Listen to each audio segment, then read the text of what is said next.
বাংলাদেশ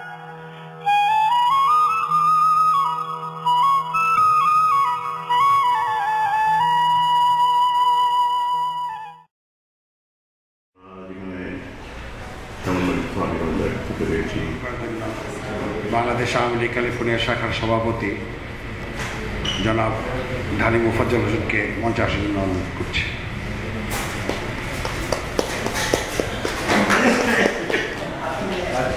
আসসালামু আলাইকুম। আমি জিল্লুর ভাই, জিল্লুর রহমান, আইবির রহমান, আমরা মিলে জাতীয় শোক দিবস করেছিলাম। আমার এখনো মনে আছে, এই ঘরেই। তার কিছুদিন পরে আইবির রহমান ওই বাংলাদেশ জেলে মৃত্যুবরণ করে। আজকে এখানে বলার কোনো কিছু নাই। সত্যি 33 বছর পরে বাঙালি জাতি, বিশেষ করে স্পেশালি আমি আজকে কদিন থেকে দুদিন থেকে টিভি দেখছি যে নতুন প্রজন্ম যারা স্বাধীনতা কেন এই বঙ্গবন্ধুর হত্যাকাণ্ডকে কেন্দ্র করে আরেকটা মুক্তিযুদ্ধ হতে পারত না? পারত না তারা সবার মুখে রাখবে আমার নেতা আমাদের নেতাকে এইভাবে হত্যা করবে, আর আমরা তারা সব চুপচাপ বসে থাকবো?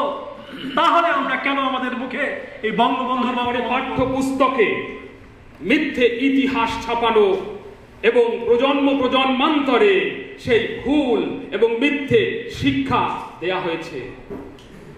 টাকা বা মুদ্রা থেকে বঙ্গবন্ধুর নাম মুছে ফেলা হয়েছে, বঙ্গবন্ধুর ছবি মুছে ফেলা হয়েছে। খুবই গর্বিত বোধ করছি এবং আজকের এই দিনে আমার বর্তমান গভর্নমেন্টের কাছে একটা দাবি থাকবে, সেটা হলো বঙ্গবন্ধুর খুনিদের বিচার অবিলম্বে শেষ করা। এই বলে আমি তখন ঢাকা ইউনিভার্সিটিতে এমএসসি পড়ি। আমাদের এমএসসি পরীক্ষার প্রথম অংশ শেষ হয় পাকিস্তান আমলে, আর এই এমএসসি পরীক্ষার মাঝখানে পুরা বাংলাদেশের স্বাধীনতা আন্দোলন।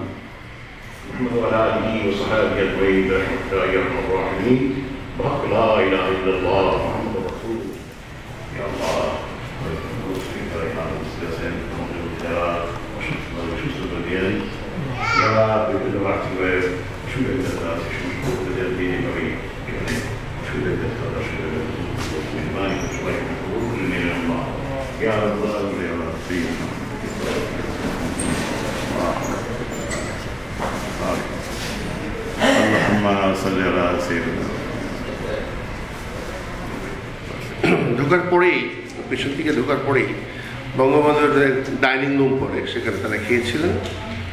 দেখলাম যে সেখানে কিছু প্লেট এবং পানির গ্লাস, সেই রাত্রে হয়তো তারা চিকেন খেয়েছিলেন, কারণ আমি মুরগির একটা রান দেখতে পেলাম এখানে ছিল, মানে বোন অবশ্যই এত বছর পুরনো।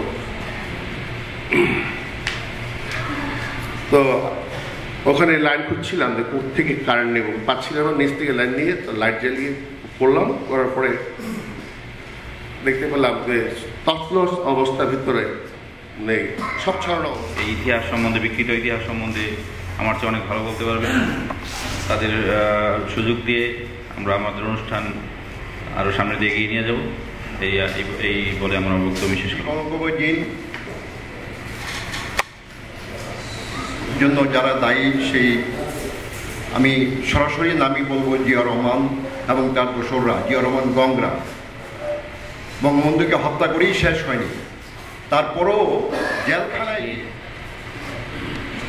সবাই সম্মানিত সভাপতি, উপস্থিত সুধীবৃন্দ, আওয়ামী লীগের নেতৃবৃন্দ এবং প্রবাসী ভাই বোনেরা, আসসালামু আলাইকুম।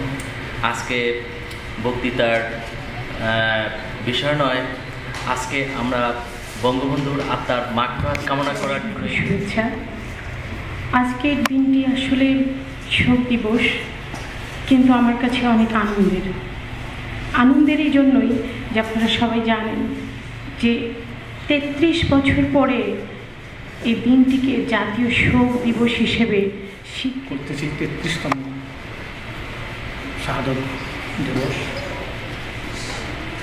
এই শাহাদত দিবস যখন চিন্তা করি, তখন মনের মধ্যে সবসময় ভেসে ওঠে সেই মহান নেতার হুঙ্কার, সেই মহান নেতার। আগে সে ঘটনা ঘটেছিল জাতির পিতা জাতির জনক বঙ্গবন্ধুর পরিবারে এবং তার সহকর্মীদের সাথে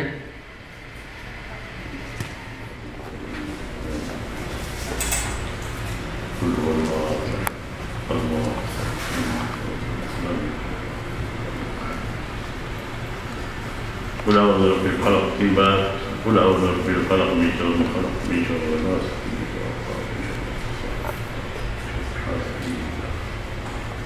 الله قل أعوذ برب